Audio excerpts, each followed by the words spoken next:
Thank you, Angela and Kirk, for running the workshop today. Thank you to Nicole and the team for organizing all this.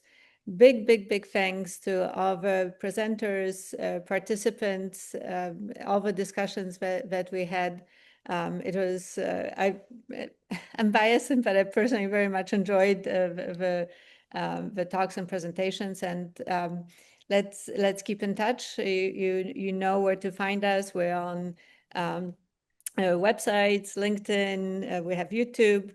We have the information that Chuck put out before the workshop about the data lifecycle and how we can use AI there. We'll have a report from this workshop. The presentations are already going up on our website, so if you want to look at some of the slides that people presented, they should be there. The videos will be coming probably next week. And very important, please fill out the survey that we'll send out in a few days, because that will inform the renewal for CI Compass and the activities that we'll propose to NSF going forward. So we appreciate your support and participation, and we look forward to seeing more of you this year. Thank you.